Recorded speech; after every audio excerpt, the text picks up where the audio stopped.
기증늑연골이나 자가늑연골이나 모두 염증을 유발하는 비율은 상당히 안녕하세요. 엔드성형외과 대표원장 최임돈입니다. 오늘은 자가늑연골과 기증늑연골에 대해서 알아보겠습니다. 쉽게 말해서 자가늑연골은 내 거 떼서 쓰는 거고요. 기증늑연골은 타인의 늑연골을 내 몸에서 거부 반응이 생기지 않도록 잘 처리한 다음에 사용하는 기법입니다. 이런 질문을 많이들 하시는데요. 제가 딱 정해드릴게요. 내가 얼마나 높이고 싶은지만 정하면 뭘 쓸지는 자연스럽게 결정됩니다. 결론적으로 둘 다 좋아요. 두 개가 각각 강점을 발휘하는 코 유형이 다르기 때문인데요. 그래서 기증늑연골이 잘 어울리는 코가 있고 자가늑연골이 잘 어울리는 코가 있습니다. 그래서 내 코를 고칠 때 어떤 것을 써야 가장 잘 맞게 고칠 수 있는지를 잘 정하는 것이 제일 중요하겠습니다. 기증늑연골의 장점은 우선 내 갈비 연골을 건드리지 않으니까 안 아픈 거, 그리고 흉이 안 남는 거, 이게 제일 좋은데요. 하지만 단점으로는 남의 거를 내 몸에 넣으려고 하다 보니까 거부 반응이 생기지 않도록 처리를 해야 돼서 약간 조금 물컹해지기는 합니다. 그래서 자가늑연골만큼 튼튼하지는 못하다, 이게 좀 단점이라고 할 수 있겠고요. 자가늑연골은 장단점이 반대겠죠. 아무래도 내 거를 쓰니까 좀 안심이 되고 튼튼한 연골을 원하는 양만큼 떼어낼 수 있다는 장점이 있지만 좀 여기가 조금 아파야 되는 점, 그리고 흉이 좀 남는 점, 이게 단점이라고 할 수 있겠습니다. 기증늑 회사에 따라서 다른데 내구도를 정확히 표현하기보다는 코끝을 높이는 연골은 크게 세 가지 종류가 있다. 귀연골, 그리고 코 안에 있는 비중격 연골, 그 다음에 갈비 연골, 이렇게 세 종류가 있는데 귀연골이 가장 말랑말랑하기 때문에 조금밖에 못 올리고 코 안에 있는 비중격 연골은 중간 정도, 그리고 내 늑연골이 가장 많은 높이를 올릴 수 있는데요. 기증늑연골은 자가늑연골만큼은 올릴 수는 없고요. 비중격 정도는 올릴 수 있다, 이렇게 표현을 합니다.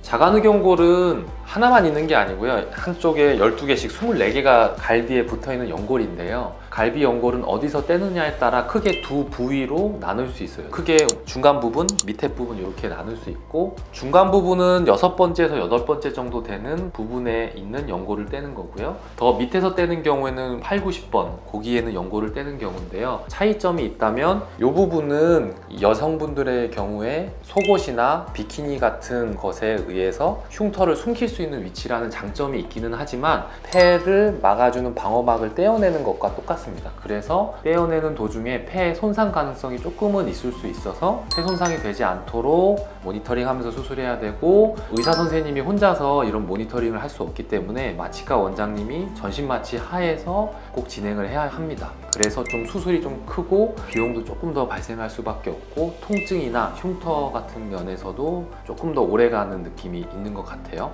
그리고 여기 밑에서 하게 되면 폐 부위가 아니니까 폐 손상 가능성은 없습니다. 그래서 수술을 조금 더 간단하고 빠르고 쉽게 할 수 있는 장점이 있어서 통증도 좀 덜하고 흉터가 아무는 시간도 훨씬 더 좀 빠른 장점이 있는 것 같아요. 하지만 숨길 수 없는 위치에 흉이 생기니까 거부감이 조금은 있으신 것 같습니다.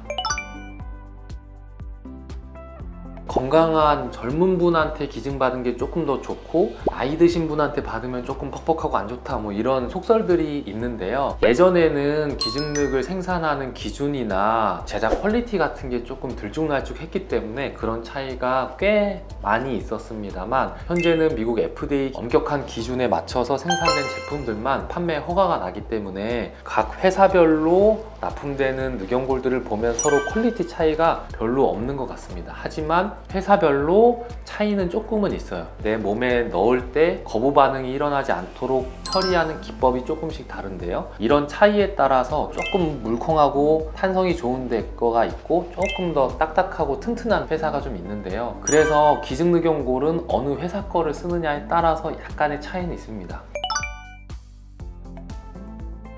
맞습니다. 모든 연골은 코 안에 들어가서 자리 잡히는 기간 동안 흡수가 됩니다. 근데 연골마다 흡수되는 정도는 좀 다릅니다. 기증늑연골은 조금 흡수가 되는 편이고 내 늑연골은 조금 덜 되는 편입니다.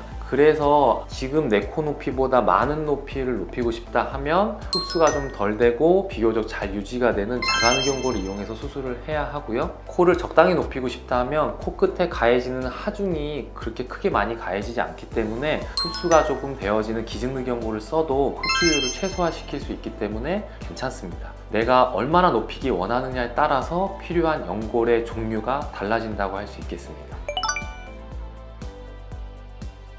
기증누경골이나 자가누경골이나 모두 염증을 유발하는 비율은 상당히 낮습니다. 하지만 염증이 발생한 상황에서는 약간의 반응 차이는 조금 있어요. 누경골이 원인이 돼서 염증이 생기는 경우는 두 종류 모두 다 극히 드물다. 하지만 다른 원인에 의해서 딴 데서 염증이 생겨서 염증이 점점 퍼지면서 누경골이 넣어진 데까지 염증이 파급됐다. 이랬을 때에는 아무래도 기증누경골은 다른 데서 파급돼서 온 염증을 견디는 능력이 조금 떨어집니다. 내 누경골을 쓴 경우에는 다른 데서 염증이 파급돼서 오더라도 잘 버텨주는 경향이 있습니다. 그래서 기증누경골이 염증에 약하다는 말은 반은 맞고 반은 틀리다고 할 수 있겠습니다. 여기까지 기증누경골과 자가누경골에 대해서 알아보았습니다. 앞서 설명드린 것처럼 사실 환자분은 내가 두 개 중에 뭘 쓸지 고민할 필요는 없어요. 내가 얼마나 코를 바꾸고 싶은지를 잘 생각해서 오시면 그 코를 만들기 위해서 필요한 재료가 무엇인지 의사 선생님들이 추천해 드리는 게 맞거든요.